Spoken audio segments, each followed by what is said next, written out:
নমস্কার, আমি পৃথা মজুমদার, বিরাটিতে থাকি। আমি ফ্ল্যাভিয়া আয়ুর্বেদিকের বেশ কিছু প্রোডাক্ট ইউজ করেছি।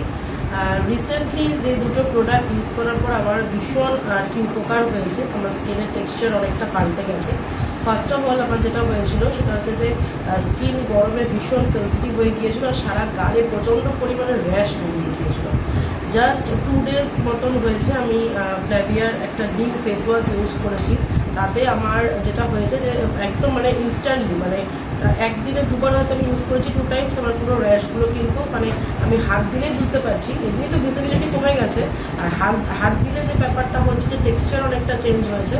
আর একটা জিনিস হয়েছিল, ওটার মধ্যে কি আছে আমি জানি না ইনগ্রেডিয়েন্টস, কিন্তু একটা জিনিস হয়েছে পিগমেন্টেশনটাও দূর হয়, মানে একটা ট্যান পড়ে যায়। তো সেটা আমি দেখেছিলাম যে অনেকটা মানে আমি নিজে ফেস ওয়াশ করার পর নিজেকে আয়নায় দেখেছি যে আমার একটু ফর্সা লাগছে, এরকম একটা ব্যাপার হয় না যে একটা কালচে ভাবটা উঠে গেছে, গ্লোটা এসে। আর আমার এই ঠোঁটের এই জায়গাটা তো ভীষণ পরিমাণে সেন্সিটিভ হয়েছিল। এখনও বোধ হয় 2-1 জায়গায় আছে, জাস্ট 2 দিন, মানে এখনও পর্যন্ত আমার আজকে নিলে বোধ হয় 3 days হবে যে আমি এটা কি ইউজ করছি। যে মানে এখানে এত ভরে গিয়েছিল র্যাশেস যে আমার মানে মুখ ভালো করে ওপেন করে কথা বলতে প্রবলেম হচ্ছিল। তো সেগুলো দেখুন এখন ভালো করে দেখলেই বুঝতে পারবেন যে এগুলো অনেকটা বেশি পাল্টে গেছে, মানে ঠিক হয়ে গিয়েছে, মিলিয়ে যাচ্ছে। আর একটা জিনিস আমি এর আগেও করেছি, আমি ফ্ল্যাভিয়ার স্ক্রাবার ইউজ করেছি। খুব যে বেশি দাগ ছিল গায়ে তা না, কিন্তু যদিও বা থাকে তো আপনি দেখতে পাবেন যে এখন আমার গলায় বা কোনো জায়গায় সেই দাগটা নেই। মানে এমন না যে খুব বেশি পিগমেন্টেড ছিল, বাট স্টিল যতটা ছিল বা যতটা র্যাশ ছিল বা দাগ ছিল বা ওই যেটাকে কি বলে মানে অনেকের যেরকম থাকে যে পুরো মানে প্যাচেস পড়ে যায়, কারণ আমরা কি হয় ওই বডি স্প্রে ইউজ করার সময় একটা প্যাচেস পড়ে যায়। তো সেটা দেখুন আপনি দেখতে পাবেন না কোথাও, এরকম একটা জিনিস। আর আমি 2টো ফেস শিট ইউজ করেছিলাম, মাস্ক যেটাকে বলে, মানে একদম অলরেডি এটা মানে রেডি করা থাকে, জাস্ট আর কি ইউজ করতে হয়। একটা সিট্রাস নিয়েছিলাম আর একটা হচ্ছে আপনার কোকোনাট, যেটা আর কি হাইড্রেটিং। সিট্রাস অবশ্যই ভালো, সেটাতে কোনো ডাউট নেই, ফেয়ার করে অনেক বেশি। কিন্তু যেটা সব থেকে বেশি আমাকে আর কি টাচ করেছে সেটা হচ্ছে আপনার কোকোনাট শিটটা। এত অপূর্ব যে আমি জাস্ট আর কি লাগিয়েছি, 30 minutes হয়েছে।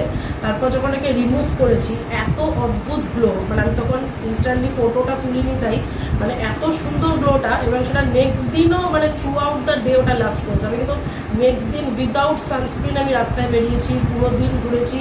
সন্ধ্যাবেলাও আমাকে লোকে বলছে যে তুমি কি স্কিনে কিছু করেছিলে যে এত সুন্দর গ্লো করছে। মানে এই দুটো প্রোডাক্ট, একটা নিম ফেস ওয়াশ আর একটা হচ্ছে ওই যেটা কোকোনাট হাইড্রেটিং মাস্ক, এটা এত অপূর্ব মিরাকেল কাজ করে। জাস্ট মানে 1 weekও হয়নি এটা আর কি ইউজ করা। এটা ইউজ করলে পরে ইনস্ট্যান্ট একটা আর কি গ্লো আসছে। আর যাদের এই গরমে ভীষণ স্কিন সেন্সিটিভ হয়ে যাচ্ছে, আমি বলবো ওয়ান্স গো ফর দ্য নিম ফেস ওয়াশ। এটা মানুষকে ভীষণভাবে উপকার দিচ্ছে। সবাই কমপ্লিমেন্ট দিয়েছে যে আমাকে স্কিনে কোনো ফেশিয়াল ব্লিচ নাথিং, মানে আমি কিচ্ছু করিনি। ওটা আমাকে ইনস্ট্যান্ট, মানে যদি কোনো স্কার থাকে মনে করুন। আর একটা জিনিস এই ফেস ওয়াশের যেটা হচ্ছে যে ব্ল্যাক হেডস এবং হোয়াইট হেডস যেটা থাকে আমাদের এই টি জোনটাতে, এটাকেও রিমুভ করে দিচ্ছে। মানে আমাকে এক্সট্রা করে কিন্তু আর কোনো স্ক্রাবার বা কিছু ইউজ করতে হচ্ছে না। আমি ভীষণ স্যাটিসফাইড।